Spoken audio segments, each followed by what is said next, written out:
hello guys. Hello. Welcome back.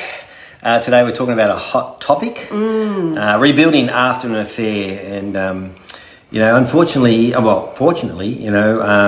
live in a sexual world in that we've been created to bond and connect. And but sadly, from a negative expense, sex sells. And so this whole world is constantly, trying to connect with us and drag us away and draw us into a relationship outside our own relationship. And so affairs happen all the time, in actual fact, way too much. And it really causes separation, it causes mistrust.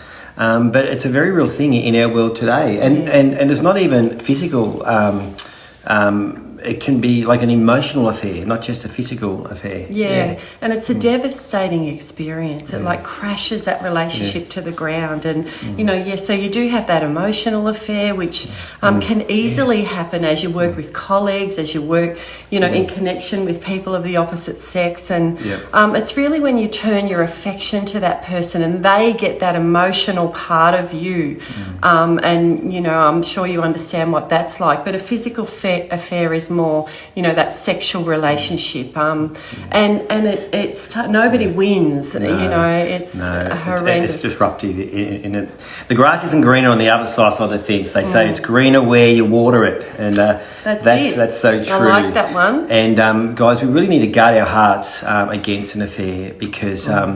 And we'll talk about boundaries in another video feed, but statistics tell us that apparently, and it's very hard to read because not everyone is very honest about what's going on, but one article said that over the course of your lifetime, there's a 70% chance there's going to be an affair in that relationship. So it's a big deal. I mean, I just find those figures staggering. And then if you talk about the emotional affairs, whether it be, you've got a fantasy over a movie star or maybe someone's addicted to porn and they're fantasising and emotionally having an affair with pornography or a work colleague or whatever. But it just amazes me, Fee, just how much it's going on in our world today. Yeah, so true. Yeah. And so what do we do when we get into that place? And there's a whole lot of shame, there's betrayal, that relationship is in tatters. And, I would say get help. Number one, get help, because there's so much going on that it's actually very hard to get through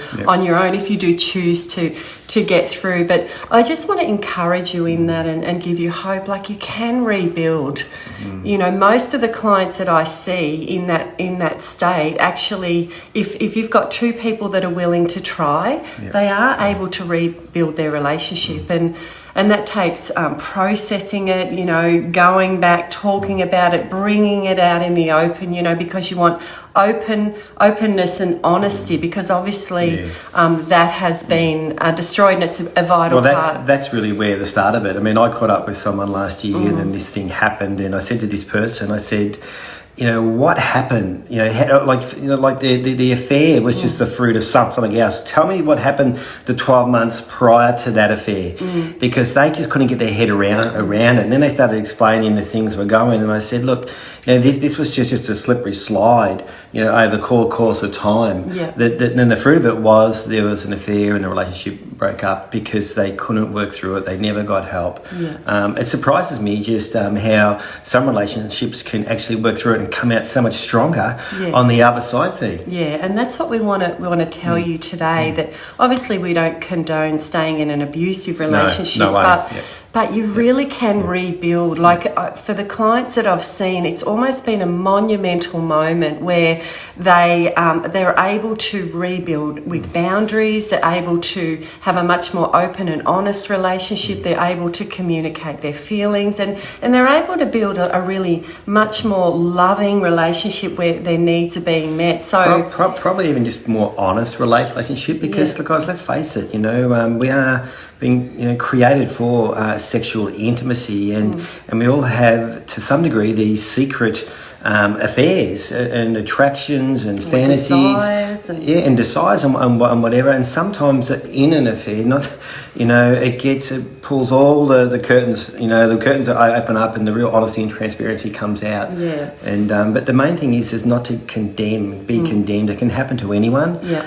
But you just need to get help to work through it, and you can rebuild and have a stronger relationship on the other side. Yeah, and create that fire in your relationship that you'll never want to look anywhere else. I don't want to look at anywhere else, honey. I'm very happy. Good. Yeah, so true. So, guys, look, we just wanted to rip the Band-Aid off it a little bit this morning, and There's so much more to say. And if the statistics are true, that I just find that staggering. Up to 70% of people over the course of a lifetime will have an affair, or their partner will.